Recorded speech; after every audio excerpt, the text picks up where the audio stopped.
Сәлем достар, бүгін парламент қабырғасында қаңтар көтерілісіне байланысты тыңдау өтті. Өкінішке қарай құзырлы орган басшылары ауыз толтырып айтарлықтай мәлімет бермеді. Алайда мәжіліс депутаты қаңтар шындығына байланысты барлық ақпарат айтылды деп дән риза болып отыр. Нақтырақ айтсақ, депутат Еділ Жаңбыршин құзырлы орган барлық ақпаратты берді деп есептейді. Егер сізді депутаттың пікірі қызықтырса, видеоны толық көріп шығыңыз, сондай-ақ каналға жазылып, қоңырау түймесін басуды ұмытпаңыз. Ордалаев каналына жазылушылардың санын 50 мыңға бірге жеткізейік. Қаза болған адамдар саны нақты анықталды. Қандай жағдайда олардың қаза тапқаны айтылды? Айтылған жоқ. Жоқ, енді бас прокурор егер несін баяндамасына қарасаңыздар, айтылды. Қылмыстың үстінде мысалы 6 адам қайтыс болды. Жаңағы коменданттық жағдайды бұзған кезде 140-тың үстінде адам қайтыс болды деген цифрлар айтылды. Жағдайлар айтылды. Қандай жағдайда қаза болғанда. Сондай көптеген фактілер, мысалы 5300-дей қылмыстық іс қозғалғаны, кімдерге қозғалғаны, қандай бағыттарда прокуратура жұмыс жүргізіп жатыр, қандай бағытта ішкі істер министрлігі қылмыстық тергеулер жұмыс істерін жүргізіп жатыр, соның бәрі айтылды, цифрлар көп болды. Сондықтан және баға берілді. Баға берілді. Өткендегі тыңдаудан қарағанда бүгін прокуратура бұл мемлекеттік төңкерістің нышаны бар дейтін әңгіме айтылды. Депутат болса, әріптесіңіз Қазбек ise жаңа экс-президентке бұл жағдайды баяғанда ақшаны енді екінші сұраққа жауап қойылды. Халықаралық Қазақстанда болды, Украинада болды өкшіл әрекеттер. Енді бір жыл тергеу мына арқада оқиғалардың жаңа орын алған оқиғалардан табылған фактілер немесе болған жағдайларға байланысты ғой. Бізде енді тек қана бір қалада болған жоқ, бүкіл республикада көптеген жерде болған. Шымкентте, Таразда, Талдықорғанда, тіпті жаңағы бейбіт жағдай өтті деген Атырау мен Ақтөбенің өзінде облыстық әкімшіліктері ғимаратқа шабуыл жасап кіріп кеткен жағдайлар бар. Сондықтан ауқымы үлкенді бұл болған жағдайды оқиғаны. Сондықтан бір жыл меніңше аз деп ойлаймын, әлде де уақыт керек барлық жаңағы нақты анықтау үшін. Жақсы жауап берейін жақта. Кім әсер ететін сұрақ? Қазбек ise кезінде экс-президентпен жағдайды баяғанда енді бір затты біз білуіміз керек, кінәсіздік презумпциясы деген бар ғой. Біз қандай да бір адамның қылмыстық жолмен мысалы елдің байларын тонап алып немесе ұрлап алып дейтін болса, ол дәлелденеді. Сондықтан ол сонымен дәлелденіп, ол адам қылмыскер болатын болса, немесе сондай мемлекеттің байлығын тонап болатын болса, қылмыспен дәлелденіп қана қайтарып беру деген есептеймін. Неге оған қарсы қылмыс болған? Мысалы, дәл қазір, мысалы, қаңтар Расимовты орынбасарымен қазір. Оның орынбасары болған Әбіш Самат, экс-президенттің бауыры. Сіздер білесіздер. Бірақ ешбір тергеуге де алып жатқан. Себебі неде? Прокурор жауап бере алмады. Қиын сұрақ. Енді прокурор жауап бермей жатса, мен қалай жауап бере аламын? Мен өз ойым қалай болғанда құқық қорғау органдар барлық осы қаңтар оқиғасына қатысты жалпы қылмыстық бұзылуға байланысты фактілер болатын болса, соны зерттеп, анықтап, іске тартып кім болса ол болсын. Мен өз ойым. Кім болса ол болсын. Заңның алдында, конституцияның алдында бәрі бірдей. Господин Жаңбыршин, скажите, вот сейчас все журналисты, мы вот осознаете, даже люди, кто смотрел трансляцию, что мы не получили ответы на главные вопросы. Мы, как граждане Казахстана, не получили ответ на главный вопрос, кто стоял за организацией всех этих беспорядков. Скажите, пожалуйста, вы как депутат получили ответ на этот вопрос? Мен жаңа баяндамадан алдым жауап. Айтылды, Масимовты айтты, Масимовты 3 орынбасарын айтты. Сосын бұрынғы қорғаныс министрінің фамилиясы айтылды. Одан басқа жаңағы қылмыстық элементтердің басшыларының фамилиялары келтірілді.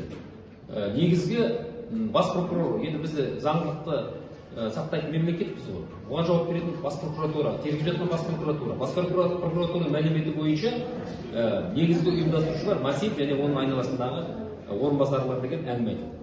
Көңіліңіз толды ма осы бүгінгі таңда көңілім толды деп айтылды. А вы считаете, что Масимов действовал не по приказу Нурсултана Назарбаева он все действовал. Оны мен енді білмеймін, себебі оны жаңағы жүріп жатқан тергеу істерінің бәрі құпия ғой. Оны құқық қорғау органдарына сұрақ қою керек деп ойлаймын. Жақсы, ұйымдастырушылар анықталды деп жатырмыз түсінуімізше. Енді неге сол жәбірленуші халықтың туған туыстары мысалы қудаланып жатыр? Неліктен мысалы Айкөркемнің әкесі қудаланып жатыр? Енді мен тағы да айтамын, егер де ондай фактілер орын алған болса, оны құқық қорғау органдары тергеп қарау керек. Немесе ондай фактілер орын алған болса, жаңағы бізде Абзал Құспан сияқты азаматтар, тағы басқа жаңағы адам құқығын қорғайтын өкілдер қатысты ғой. Соларға аш-шағым түсіру керек деп өзім ойлаймын. Егер де ондай мәліметтер сіздерде болатын болса, бізге де беріңіздер. Біз бас прокуратураға, басқа да құзырлы органдар ашып бұл мәселені оларды қудалау арқылы билік басқа бір мен ол жағын айта алмаймын, себебі жаңағы ешқандай қылмыстық іс істемеген адам болса, ешқандай қылмыс жасамаған адам болса, ол қудаланбауға тиіс. Сондықтан мәлімет болса бізге беріңіздер, біз айтасақ. Серікбайұлы, жаңа сіз айттыңыз ғой, Шыңғай оқиғасына бір ғана жыл болды. Тергеу аяқталмаған, ұйымдастырушылар анықталмаған, сонымен байланысты деп.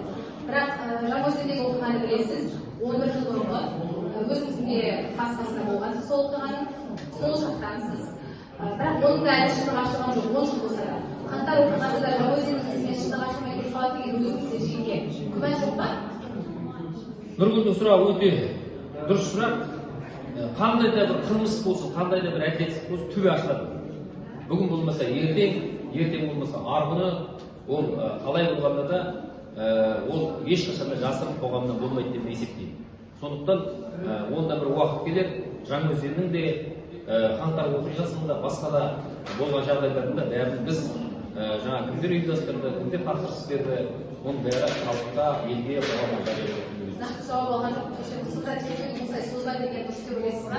Қаңтар оқиғасына мен өзім ойлаймын, мынандай бір этапқа келгенде бүгін біз естідік.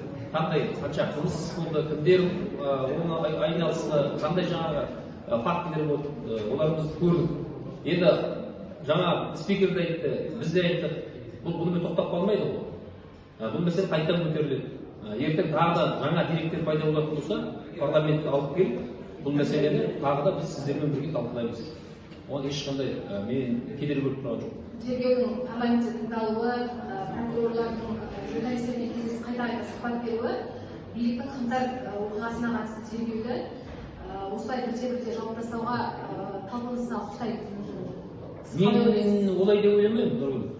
Бұл ашықтықты білдіреді. Біздер осы күнге дейін 30 жыл бойы бұндай... Дегенмен прокуратура айтты, негізгі істер тергелді, негізгі қылмыстық істер тергеу аяқталуға жақын деді. Жоқ, мынандай формат ешқашан болған жоқ. Жариялық, қазір бәрін айтып жатсыздар, сіздер сұрақты қойып жатсыздар. Парламентте бұрындай тыңдауларда ғұмыр болмаған. Енді осының бәрі, менің өзім ойлаймын, біріншіден ашықтықты көрсетейік. Біз енді жаңа айтып отырмыз, жариялау керек барлығы, жасырын болмау керек. Екіншіден менің өзім ойлай отырмын. Жалпы тергеу барысында көптеген мәселелер анықталуы мүмкін. Ол мысалы қызық қой тергеу мәселесі. Қазір анықталған сияқты бәрін біз анықтаған сияқтымыз, бірақ ертең бір жерден тағы бірдеме шығуы мүмкін да, фактілер шығуы мүмкін. Сондықтан қазір бүкіл тергеу ісі бітті, жабылды деп айтып ертерек деп мен өзім ойлаймын. Жемқорлықпен күрес агенттігінің басшысы осы азаптау ісін деген ғой. Азаптау ісіне бір 447 шамамен 447 іс қозғалды, 418 қозғалды, 347 қылмыс құрамы болмауына байланысты жабылды, прокуратураға 26 іс жіберді. Көп жағдайда азаптауды дәлелдеуге жетеді. Яғни біздің естуімізде өте көп адам азаптау әрекетіне ұшыраған. Бұл ретте құқық қорғаушылар құзырлы органдардың дәлелдеу мүмкін емес деп айтуы ешқандай нысанға келмейді. Заңдылық қамтамасы бойынша қатаң иерархиядағы мекеме.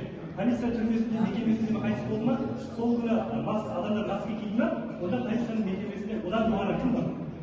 Бөлім бар, бөлімнен бар, жоғары кім бар, басқарма бар, департамент бар. Егер жоғары қарай көтере бермеске деп отыр. Стамбул хаттамасы да осыны айтып отыр. Сіз осының бәрін ескерткенде жемқорлықпен күрес агенттігінің дәл осы баяндамасына көңіліңіз бола ма? Азаптау істері бойынша дәлелдеу мүмкін емес деп бәрі жартысынан астам істі жоқсыздар. Жартысы емес. Жалпы сұрағыңыздың мен өзім ойлаймын, қылмыскер болсын, адам қылмыскер болмасын, ол азапталмау керек. азаптағанда Бұл жауап бір, берейін. енді жауап берейінші.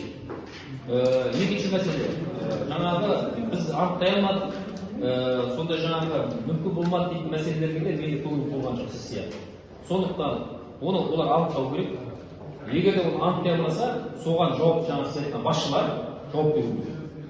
Қылмыс жауапқа тартса қылмыс жауапқа тарту керек, немесе әкімшілік болса әкімшілік қызметтен босату керек.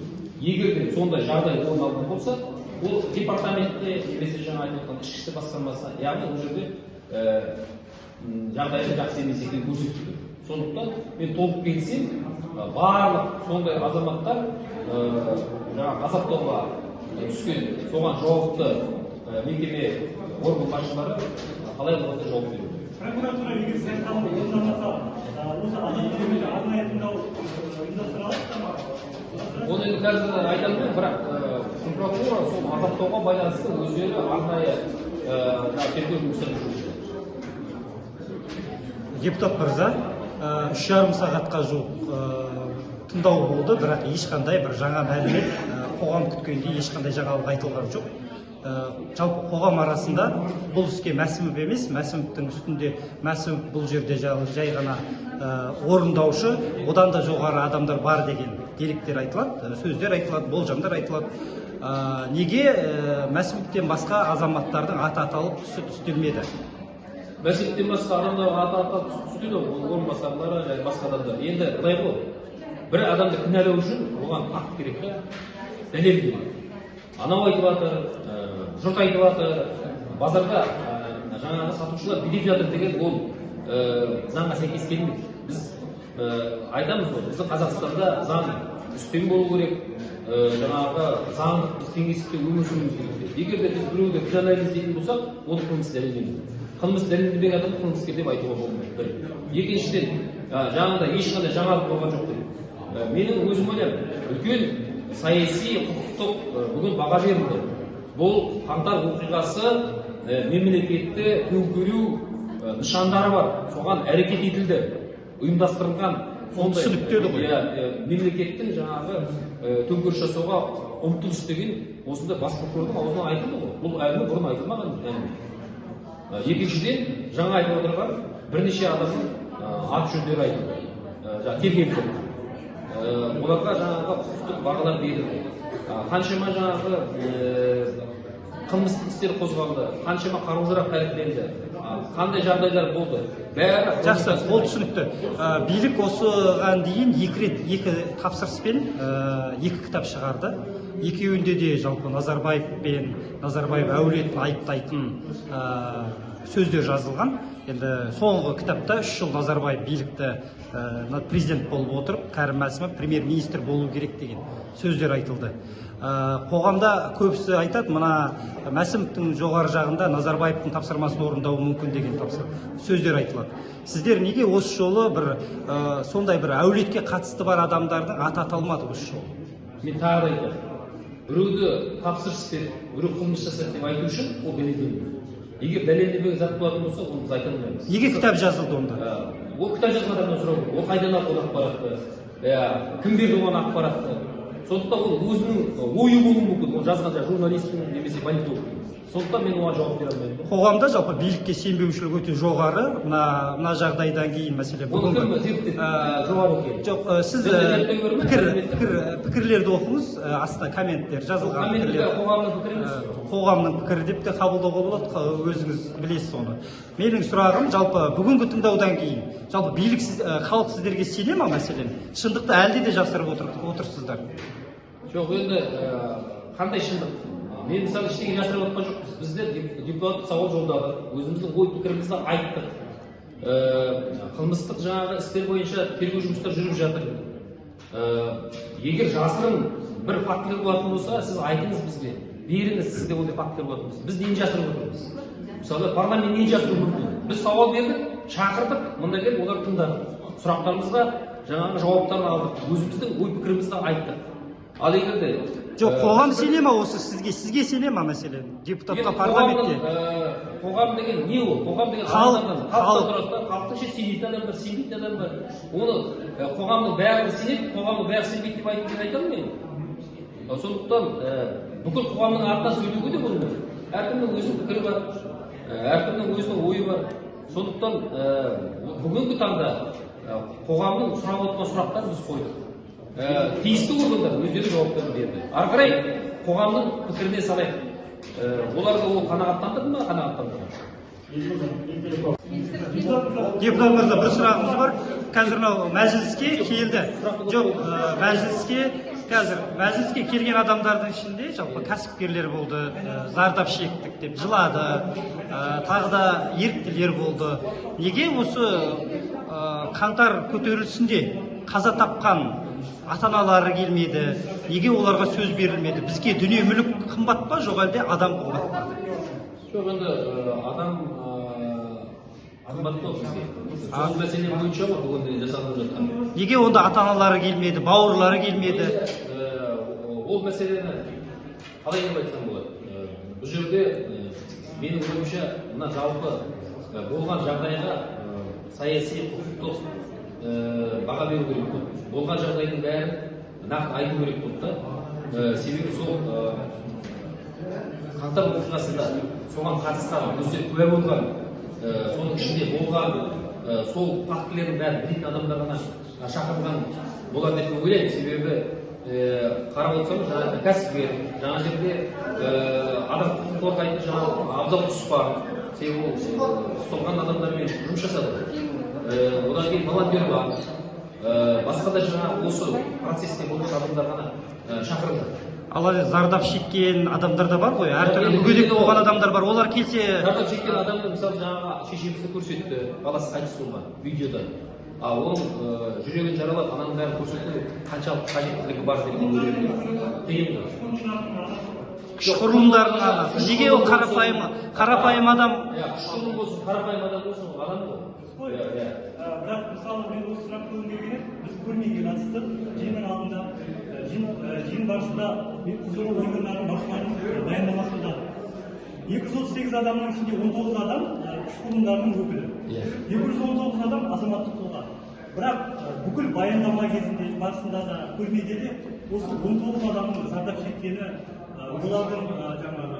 оларға қарсы қолданылған күш туралы ақпаратқа өте үлкен көңіл бөлінеді. Мына жерде елеңдей қалғандай бұл тек қана қарапайым адамды атап өтті біраз мәселені.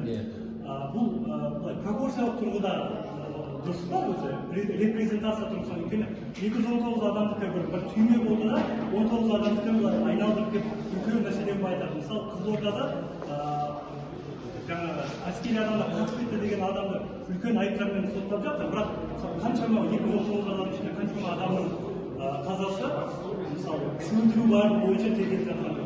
Құрметті әріптестер, сіздер бір зат түсініңіздер. Мен қаңтар оқиғасында болған адаммын. Сіздер болған жоқсыздар. Менде болды. Мен арасында жүрдім. Бізде болды. Мен білемін. Сондықтан ол жерде бәрі бейбіт болды. Және ешқандай жаңағы мемлекет тарапына, құқық қорғау орган тарапына, медицина персоналдарына, жалпы азаматтарға шабуыл болған жоқ. Ондай болған жоқ, бәрі бейбіт түрде болды.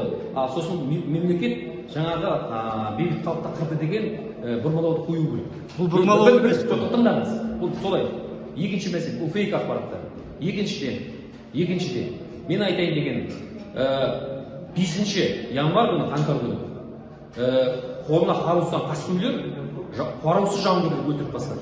Сіз білесіздер ме Канавада теуіп жатқанын, бастарынан теуіп жатқанын, арматурамен өлтіріп жатқанын? Ол сізге, маған қарсы қолданған қару еді. Себебі мемлекеттегі тек қана құқық қорғаушылар тұрмайды, сізбен бізден тұрады. Ал олар бізді қорғаушылар. Ал олардың өздері сондай жан шыған кезде, біліп отырсыздар ма? Оларда ата қажет жоқ, оларда герой жасап қажет жоқ. Сондықтан менің айтайын дегенім, әңгімені бұрмау керек, халыққа дұрыс ақпарат жеткізу керек. Қаскөйлер болды, мен өз көзіммен көрдім. Мен даже ақтауда көрдім оларды. Бірақ олар халыққа бата алмады, себебі халық оны жіберген жоқ. Машина нөмірін алып тастап, автоматпен жүрді, джиптермен, терезеден тонирленіп кетіп отыр. Мен оны бір жерде айтып отырмын. Сондықтан мына мәселеде халыққа дұрыс ақпарат жеткізу сендердің бірінші кезекте міндеттерің. Сау болыңдар.